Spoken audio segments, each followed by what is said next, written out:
Es un verdadero honor y un auténtico privilegio poder traeros hoy al canal de Diario Motor este precioso Honda NSX del año 1994.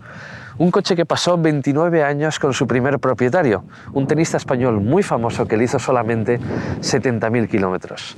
Es una unidad muy especial y está de estricta serie. En este vídeo os queremos contar todo sobre el Honda NSX, con todo lujo de detalles, y queremos transmitiros qué se siente a su volante. Pero no nos queremos quedar ahí, porque os vamos a contar por qué este coche fue revolucionario, por qué cambió para siempre la forma de entender los deportivos y los superdeportivos. Y aún así, pese a ser un coche prácticamente perfecto, no fue tan exitoso como sus rivales. Estás en Diario Motor, con el patrocinio de quecochemecompro.com.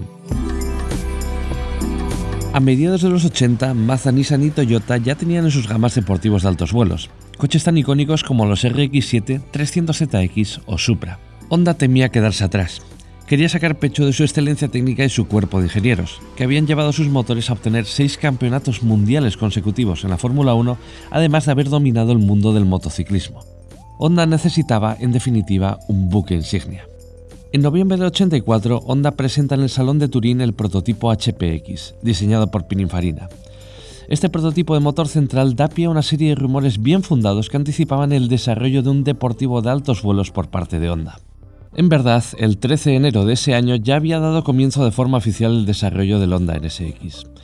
El proyecto estuvo liderado por el ingeniero jefe Shigeru Uehara y sorprendentemente no le fue complicado convencer a los directivos de la marca de invertir una enorme cantidad de dinero y tiempo en el proyecto. En el año 84 la economía mundial y la japonesa estaban en plena fase expansiva.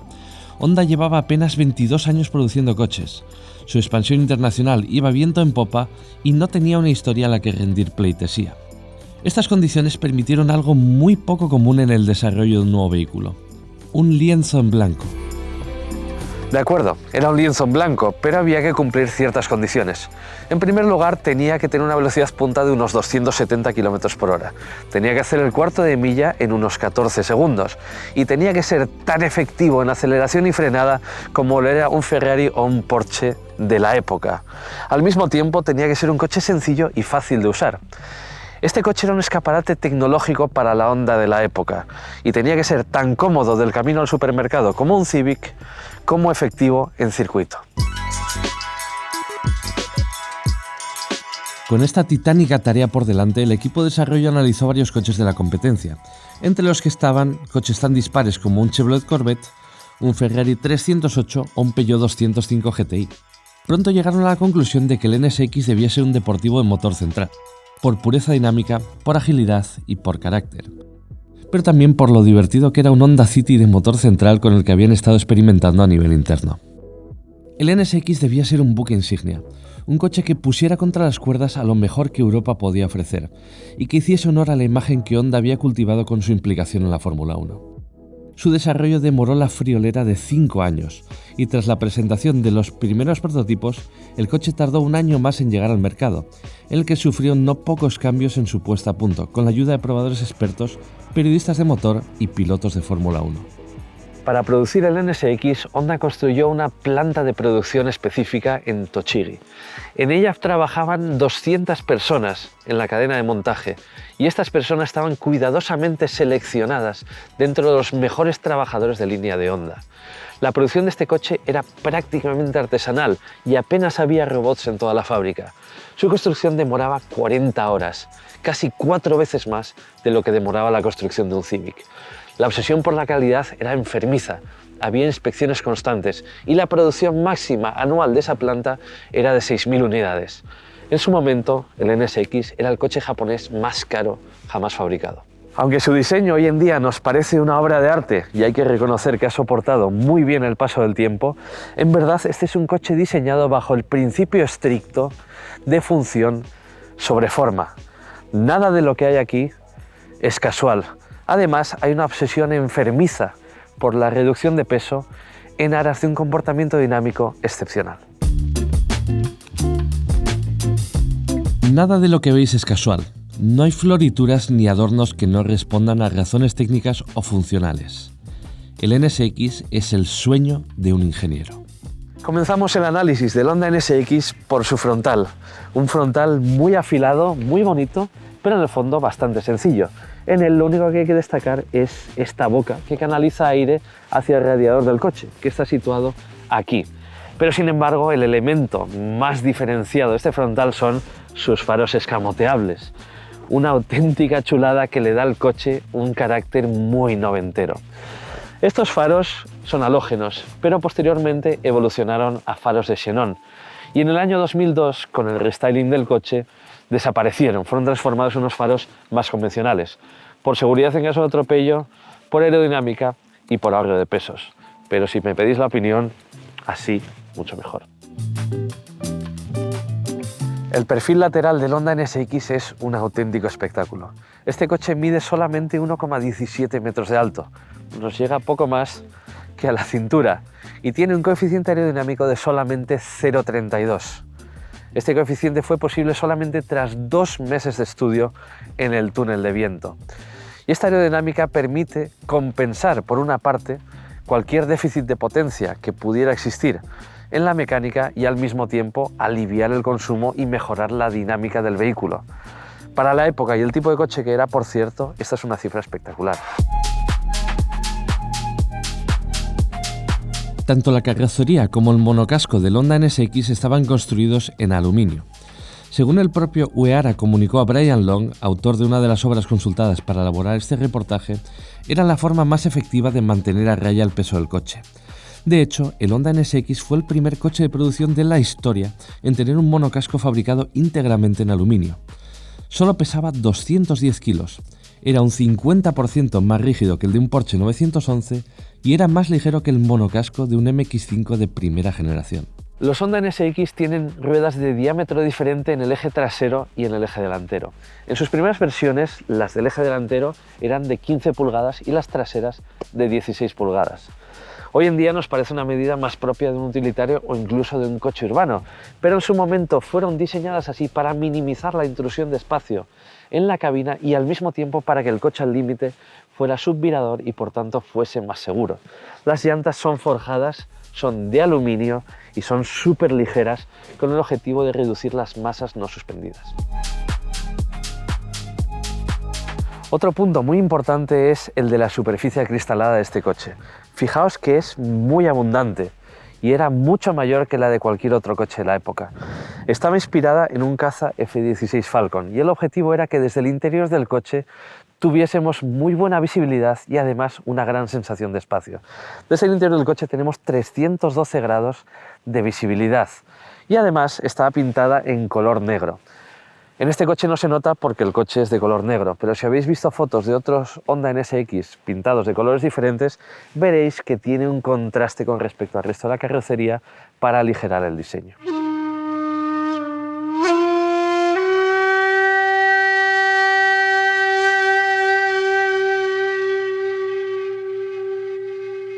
Vamos acercándonos a la parte trasera del coche y fijaos lo bonita que es esta línea de cintura y cómo se funde con el alerón trasero.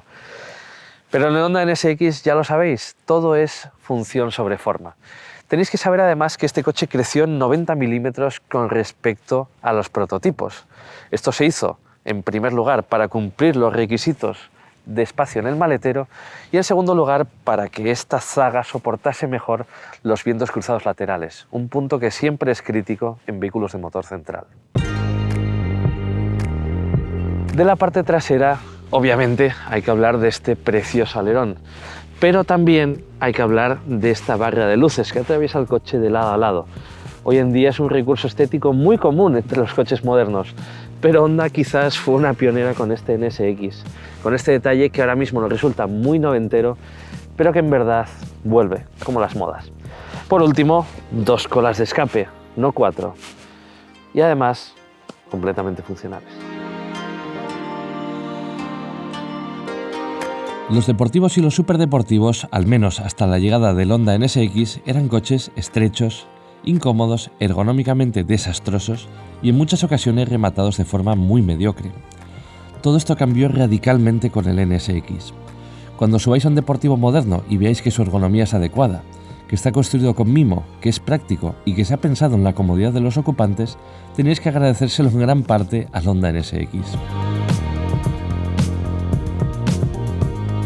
La ergonomía del Honda NSX es absolutamente fantástica y esto en el año 91 era una propuesta revolucionaria. De hecho, algunos periodistas criticaron la ausencia de drama en el interior de este coche.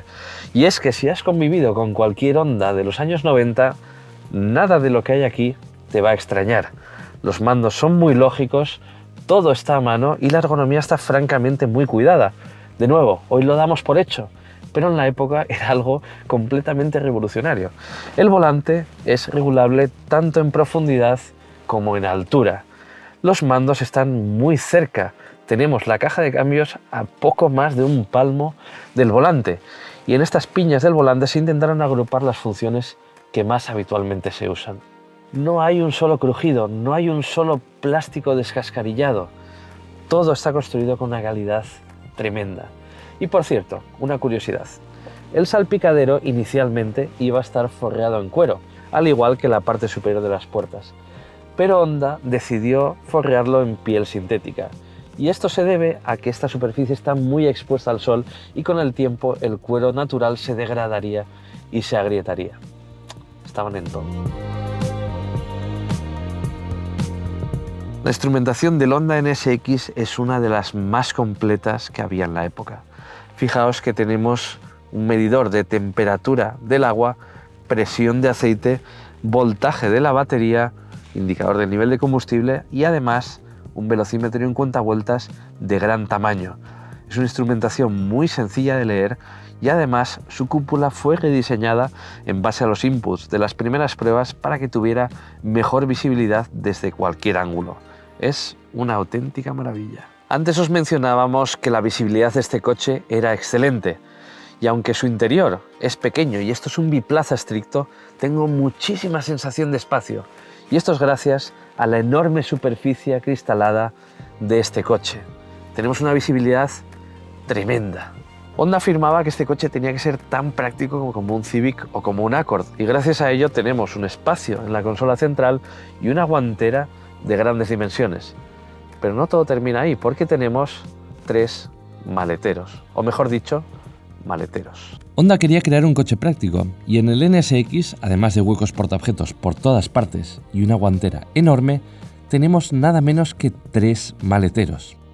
Este es el maletero de verdad, por cierto. Tiene 154 litros de volumen VDA y en él cabrían perfectamente 2 maletas de viaje.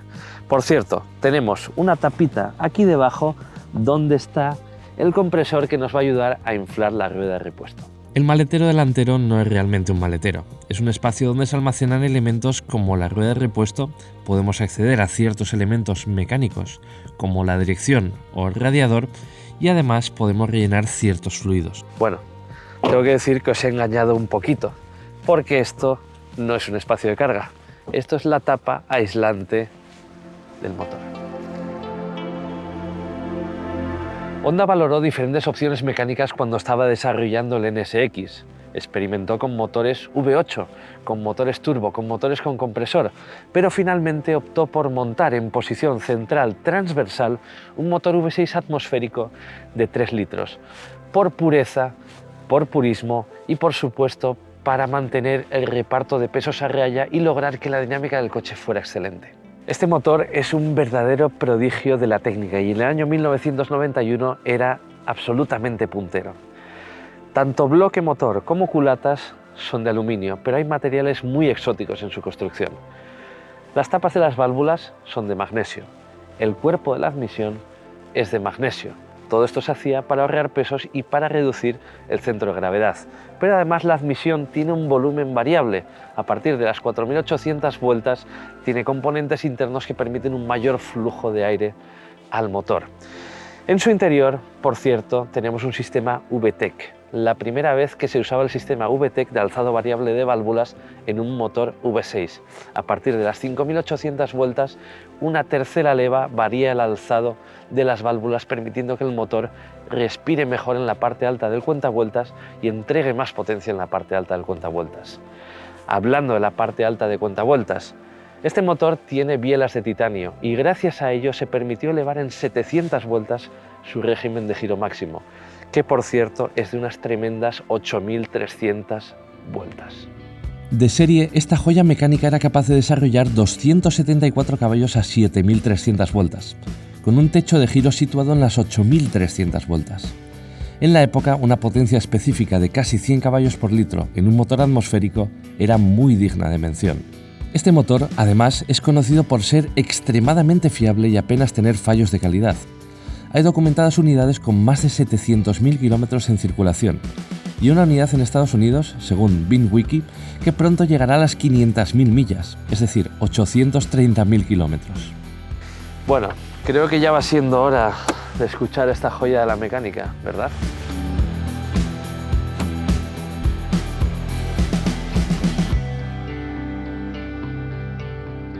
Arrancamos el motor. Comenzamos a conducir.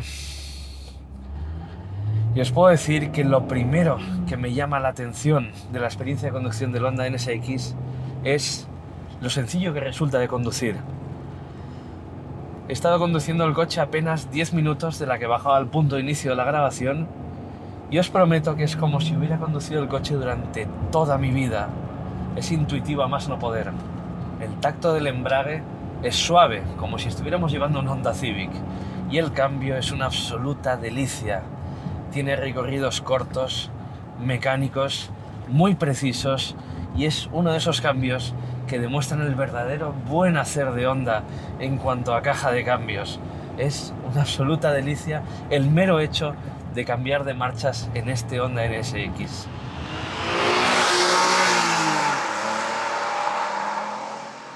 Encontrar una posición de conducción perfecta en el Honda NSX es un juego de niños. No me ha costado absolutamente nada.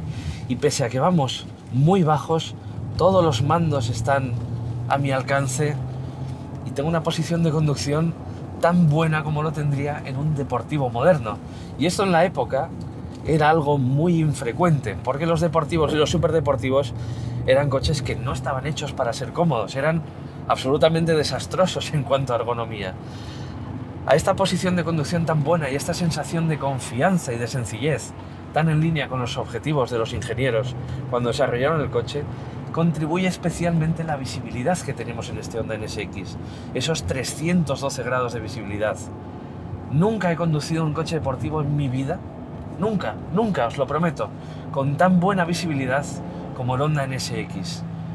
El parabrisas es enorme, las ventanillas también, incluso la ventanilla trasera en un coche de motor central es grande y me permite ver todo lo que sucede detrás. Esto en su época fue una absoluta revolución. Y por supuesto, es una auténtica gozada ver cómo se despliegan los faros escamoteables cuando encendemos el mando. Tiene un encanto increíble. Nobuhiko Kawamoto, que fue presidente de Honda a partir del año 1990, decía que el Honda NSX era un coche que podía llevar cualquier ama de casa cuando iba a hacer la compra. Bueno, la frase digamos que no ha resistido muy bien el paso del tiempo, pero la idea tras ella sí. El peso en orden de marcha de este superdeportivo es de solo 1.350 kilos y el reparto de pesos es de 42,58, prácticamente perfecto para un coche de motor central. El Honda NSX se siente ligero, se siente grácil y tiene una agilidad increíble. Y gran parte de esa sensación de agilidad nos la da esta dirección. Esta dirección es una obra de arte, es precisa, no es asistida, sino más bien asistida por un par de brazos, y nos ofrece una cantidad de información increíble. Los dedos son los que nos hacen ver el agarre que tenemos bajo el tren delantero y notamos cómo se carga de peso cada vez que abordamos una curva. Es una absoluta delicia. Y curiosamente, sé que estoy repitiendo mucho la frase absoluta delicia, pero es que todo este coche lo es. Curiosamente, la dirección asistida no fue un extra opcional en los coches manuales hasta el año 1994. Sin embargo, era de serie en las versiones automáticas. Aunque entre tú y yo, comprarse un coche de estos con un cambio automático, eso debería estar en el Código Penal Petrolhead. Normalmente cuando pensamos en un superdeportivo pensamos en un coche duro, radical, visceral, que maltrata a sus ocupantes. Pero el Honda NSX es un coche cómodo, tiene una suspensión cómoda, una suspensión que nos mima cuando hay baches, pero que al mismo tiempo demuestra un control excepcional de los balanceos, incluso cuando estamos circulando a ritmo elevado en una conducción deportiva. La magia de la ingeniería entra en juego aquí. Gran parte de los elementos de la suspensión se construyeron en aluminio. De hecho, sus brazos de suspensión y bujes son de aluminio forjado, buscando una reducción de las masas no suspendidas hasta un 30% superior a las de otros deportivos. Pero la grandeza dinámica de este coche no solo era pura ingeniería. El NSX, a recomendación de Ayrton Senna y parte de la prensa especializada, tras una breve toma de contacto con el prototipo, pasó más de 2 meses poniéndose a punto en Nürburgring. El encargado fue el piloto japonés Satoru Nakajima, limitándose la labor de Senna a labores puntuales de consultoría y valoración. El proceso de puesta a punto buscaba incrementar la rigidez del conjunto sin ganar peso excesivo. Para ello se reforzaban las soldaduras del chasis a mano y se enviaba la información a un superordenador en Japón que buscaba cómo hacer más rígida esa zona del coche usando el menor material posible. El resultado fue un incremento de la rigidez del 50%, ganando solo 11 kilos de peso. El Honda NSX es un superdeportivo de los de antes, es decir, no tiene ayudas electrónicas a la conducción, algo que hoy en día es lo más común en el segmento de los deportivos y los superdeportivos. Es cierto que tenemos ABS de 4 canales, que en su día fue una gran novedad, tenemos un control de tracción francamente muy poco intrusivo y tenemos un diferencial autoblocante, pero eso es todo, no tenemos esa red de seguridad de un coche moderno. Y aún así, es un coche absolutamente predecible. Es un coche que no te quiere morder, que no te la va a jugar. Y es un coche que en el límite resulta incluso subvirador. Y esto no es casual. Está puesto a punto de esta forma, con el objetivo de no poner en un peligro excesivo, lógicamente, a sus conductores. Honda no quería que sus conductores se pusiesen en peligro de forma innecesaria, lógicamente. Aún así, me ha sorprendido para bien la efectividad de este coche. Podemos ir muy rápido si nos tomamos en serio la conducción y si somos finos con los controles. Este es un coche también para conductores puristas. Esta doble personalidad del Honda NSX en su momento era algo absolutamente revolucionario. Los coches deportivos y sobre todo los superdeportivos eran coches bruscos, impredecibles, violentos e incluso peligrosos. Y el Honda NSX cambió ese status quo. Y aunque quizás era parte de la gracia de los coches y de los deportivos de la vieja escuela, a día de hoy todos los deportivos y todos los deportivos siguen el camino que este coche inició. Curiosamente, en el NSX nunca se contempló el uso de tracción total, a causa del incremento de peso. También se descartó usar un sistema de 4 ruedas directrices que hubiera añadido 29 kilos a la báscula. La obsesión por el ahorro de peso y la pureza dinámica era absolutamente real. Pero sin lugar a dudas, queridos amigos, la joya de la corona es la que estáis escuchando aquí. Un motor V6 de 3 litros, 274 caballos, atmosférico, al que le encanta estirarse de vueltas.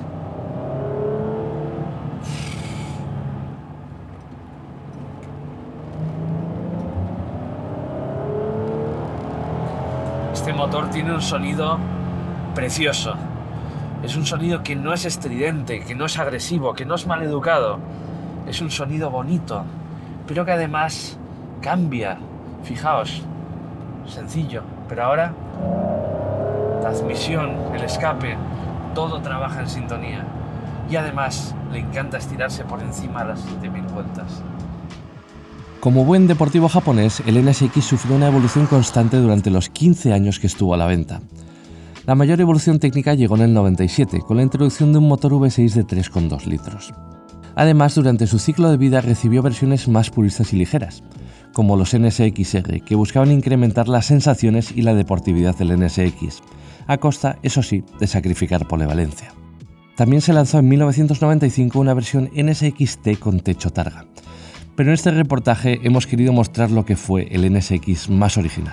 Antes de concluir nuestra prueba del Honda NSX, quiero contaros por qué creo que este coche es una joya bastante infravalorada. En su momento muchos medios lo alabaron, pero hubo otros medios que no supieron entenderlo, al igual que una parte importante del público. Por un lado, este era un coche que era práctico, que no era un coche bestia en exceso como se esperaba de un superdeportivo. Era fiable, no era temperamental, no era italiano y tampoco era alemán. En sus 15 años de producción se vendieron 18.896 unidades del NSX, de las cuales el 60% fueron vendidas en sus 2 primeros años de producción. La crisis de los 90 enfrió el mercado de los deportivos de forma notable, y como os decíamos, entre público y prensa caló esa noción desafortunada de que otros deportivos, más imperfectos que el NSX, tenían más carácter y más personalidad. Con todo, Honda siguió evolucionando su producto hasta 2005, hasta que las normativas anticontaminación hicieron inviable seguir produciéndolo. De forma oficial, en España solo se matricularon 39 unidades nacionales. Era posiblemente el mejor deportivo del momento, pero era un deportivo fabricado a la Honda y fabricado por Honda. Y en un mercado donde la marquitis era tan importante o todavía más importante de lo que lo es hoy en día, quizás no tenía el logotipo adecuado en el capó. Por fortuna, el tiempo terminó poniendo en su sitio al Honda NSX y se demostró que su receta, la de un coche emocionante y apasionante, pero práctico, fiable y apto para todos los públicos, era la receta del futuro de los deportivos.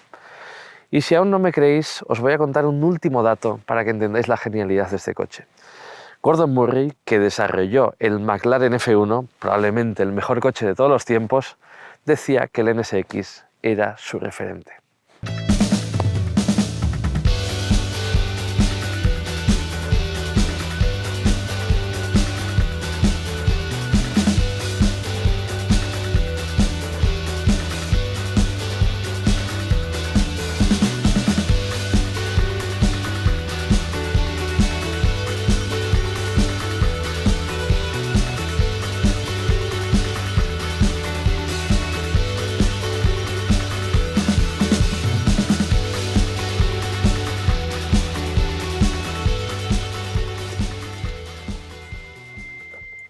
Vaya cochazo, tío.